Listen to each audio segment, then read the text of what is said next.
Good morning, good afternoon, or good evening, depending on where you are in the world right now. Welcome to this Peace One Day youth panel, which I think couldn't have come at a better moment in time. I mean, with everything that is going on in the world right now, we can all use a little bit of hope. Hope that with the help of initiatives like the International Day for the Elimination of Racial Discrimination, we really can defeat racism. In this youth panel, we are highlighting some of the most prominent voices of youth against racism. Young people are demonstrating an unprecedented mobilization for justice and equity around the world, which shows the massive power that they have to hold decision makers accountable. They are using their voices and their skills to build better societies for everyone, which is in line with the UN global goals, which provide a vision for a more equitable, tolerant, open, and socially inclusive world where the most vulnerable needs are met. So in this panel discussion, by young people, but for anyone, we will focus on the tangible actions that we can all take to educate ourselves about racism, about its history, and about how privilege is still maintained by a racist system. But also beyond that, how do we make our voices heard against racism within our own families or our social environment or the wider community? So to inspire us to take action, we have an amazing panel of guests joining us today. Our first guest is Ariza Nokum. Ariza is the co-founder and president of CRIS, a nonprofit organization that promotes peace through education and youth leadership in the Philippines. She is one of 10 young leaders handpicked by former UN Secretary General Kofi Annan to form the International Extremely Together Alliance, which works to prevent violent extremism and promote peace globally. Welcome, Ariza. Thank you for being with us today. Thank you so much, Marsha. I'm glad to be here. All right, our second guest is Jonah Obajun, another young leader from the Extremely Together Alliance and chief curator of the Tolerance Academy, which is a flagship project of the Youth Tolerance for Peace Development Initiative. Jonah leads the initiative's advocacy for cross-cultural and cross-religious approaches to peace building. He promotes human rights-based strategies for youth development and political participation, and participates in countering violent extremism programs for education. Welcome, Jonah. It's great to have you on our panel. And our final guest is Mike Omeny, an award-winning social entrepreneur, leader, academic, commentator, artist, activist, and polymath. In 2019, Mike was recognized by the Financial Times as one of the 100 most influential leaders in tech in the UK as the founder and CEO of the Common Sense Network. That's a UK-based news network for and by millennials. He's founded multiple organizations and charities, and in addition to all of that, he serves as an advisor and consultant on a range of organizations locally, nationally, and internationally. Mike, welcome. Thank you for joining. Joy to be here.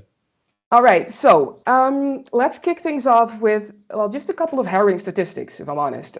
Across 12 EU member states, 1 in 3 people of African descent experienced some form of racism in 2019. And 73% of people from ethnic minorities in the UK reported that they face racial discrimination. And on top of that, in the US, 1 out of every 3 Black boys born today can expect to be sentenced to prison, compared to 1 out of 6 Latino boys and 1 out of 17 white boys.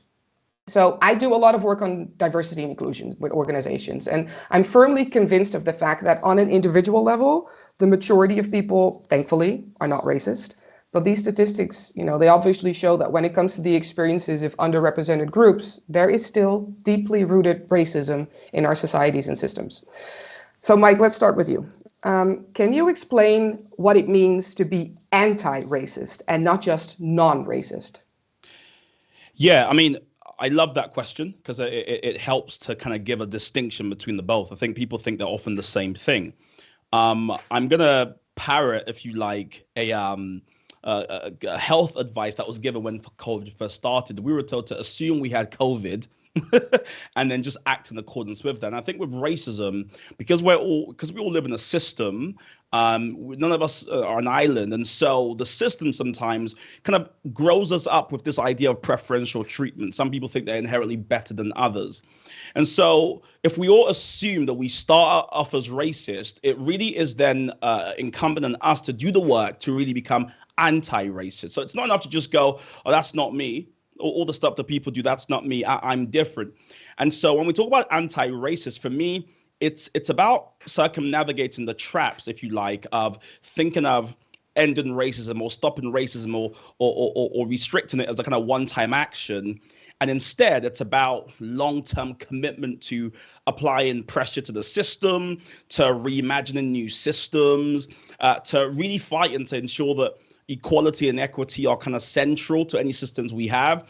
And so, on a very local level, since this is what this panel is really interested in, right, it means people listening to me committing to dismantling negative structures, calling out their friends, supporting valiant efforts to end racism with their wallet, informing themselves, doing all of this whilst being humble and willing to learn. For me, it's a step further than simply posting a black square on the internet. It's actually saying my long-term commitment will be to living in a world where people are, as Martin Luther King once said, are judged in the content of their character, not just the color of their skin. All right, thank you so much for sharing that distinction. I think it's really important for everyone to understand that, obviously. Ariza, I want to go to you now. I read about the prejudice that you experienced growing up, which inspired you to try to make a change, right? So what have been your experiences when it comes to being vocal against racism in your daily life? Sure, thank you. So one thing to know about me is that I have a Muslim mother and I have a Christian father. And I grew up in a country that was majority Catholic or Christian. So it was quite a unique upbringing. It was quite a unique childhood. I felt like I was stuck in between two worlds. And what it really meant for me growing up was that I really didn't feel like I belonged, you know. I was identified as somebody who wasn't whole. I was identified as neither black nor white. So this really pushed me to work towards peace. It really pushed me to start an organization that is now using education as a pathway towards peace.